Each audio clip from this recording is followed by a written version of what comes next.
Salut les investisseurs, dans cette vidéo, on va mettre à jour l'analyse de Adyen suite à la publication de ses résultats annuels. Pensez à vous abonner à la chaîne si ce n'est pas déjà fait. Allez, on commence avec le cours de l'action Adyen. On est encore loin des plus hauts qui ont été atteints en 2021. Toutefois, la publication a été bien accueillie par le marché puisqu'on a ouvert un gap ici et on continue à monter. Donc, est-ce que c'est si intéressant que ça? On va regarder. Alors, on est sur une croissance médiane du chiffre d'affaires de 33%, excellent. On est sur 2024 avec une progression du chiffre d'affaires de 24% en organique, il n'y a pas d'acquisition, ce qui est pas mal, puisque le point bas c'était dans 2023 à 22,2%, donc on réaccélère légèrement, donc peut-être que ça va repartir. En tout cas, on a une forte croissance sur ce dossier. Quand on a une forte croissance, on s'attend à une forte valorisation, c'est le cas, on voit ici que le forward P est à 50. Bon, on va quand même analyser ce qui se passe au niveau des marges. Donc là, c'est pas bon au niveau des marges. Depuis 2022, on a quand même bien chuté. On était à un niveau élevé, non plus. Il faut pas exagérer. On était à 74% à peu près, 73% la médiane. Et puis ça a décroché pour atteindre 62,4% en 2024. Mais là, on se redresse depuis la dernière publication à 65%. On va pas se mentir, c'est un niveau de marge qui est exceptionnel quand même. Ça indique que l'entreprise a un niveau de compétitivité, un avantage concurrentiel significatif pour pouvoir fixer ses prix aussi haut par rapport à ses coûts. Donc l'entreprise est quand même bien positionnée sur son marché, qui est le marché du paiement, on le rappelle. Le taux de marge d'EBITDA, lui, a aussi subi la chute du taux de marge brut. Toutefois, il s'est stabilisé alors que le taux de marge brut continue à baisser. Donc on a réussi à dégager de l'efficience opérationnelle et depuis, on arrive à rebondir un petit peu. On reste sur une très bonne efficience opérationnelle à 47%. Maintenant, est-ce qu'on arrivera à revenir à la médiane? Ça reste à voir. Il faut voir ce que dit le management par rapport à ses marges. Pour l'instant, ce qu'on voit, c'est quand même pas mal. Le taux de marge net, lui, il fluctue un peu moins que les deux autres taux de marge, donc ça, c'est pas mal. C'est-à-dire qu'on arrive à dégager une bonne efficience financière et fiscale.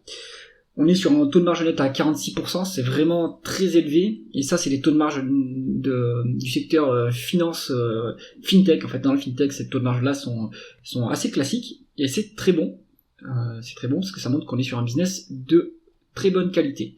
Donc, les marges de Adyen montrent que c'est un business de bonne qualité. Il y a eu des problèmes, on va dire, temporaires en 2022, mais on est en train de se rétablir. Donc, c'est très bon. On continue avec la conversion des bénéfices nets en free cash flow. Les free cash flow sont largement plus élevés que les bénéfices nets. C'est excellent. Est-ce que le BFR nous aide? Oui, la variation du BFR nous a aidé pour 19 milliards, donc c'est excellent. Ensuite, est-ce qu'on a des other non-cash items?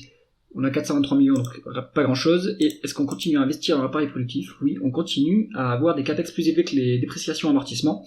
Donc, en fait, la règle, c'est si vous êtes équivalent de dépréciation amortissement, ça veut dire que vous faites des capex de maintien, donc vous maintenez votre appareil productif.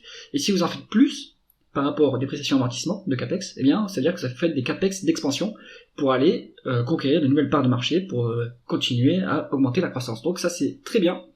Donc, alors, on n'a pas la dernière valeur de free cash flow, par contre, sur la dernière publication, il faut attendre les résultats complets. Mais bon, on peut se dire que l'écart est quand même toujours de cet ordre-là.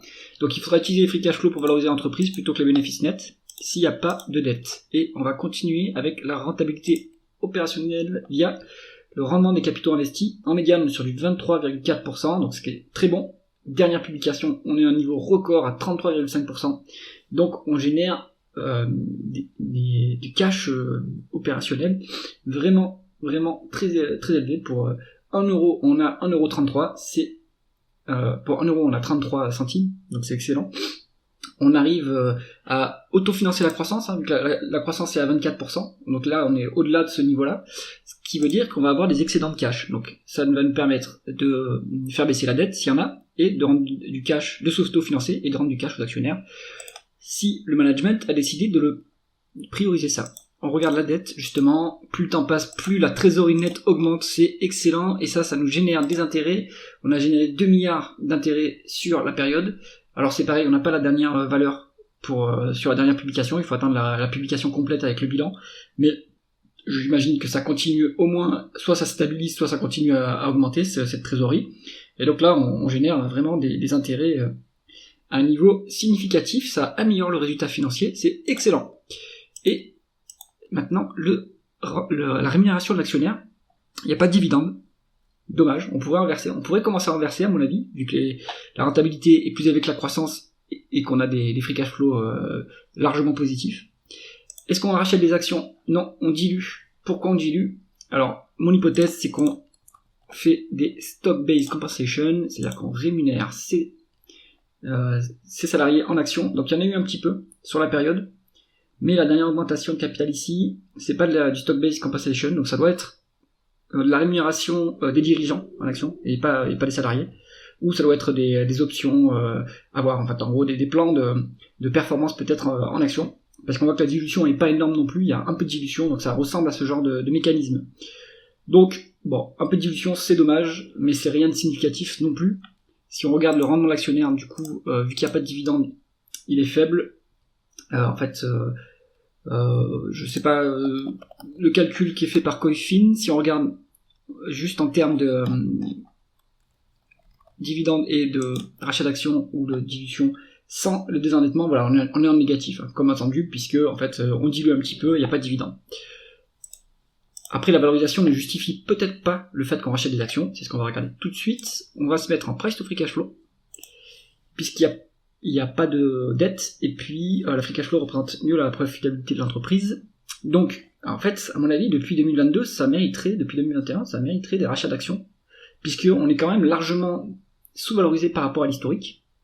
On a un niveau qui est moyen dans l'absolu, mais qui est pas franchement trop élevé, hein. 16,8 pour une boîte de croissance, qui a une croissance des free cash flow. Je pense que c'est pas trop cher payé. On n'a pas la projection des free cash flow, mais en forward PI on a 50, mais on voit que les free cash flow sont largement plus élevés que les bénéfices nets, donc il y a peut-être quelque chose à creuser sur Adyen, et ça va être la conclusion du dossier.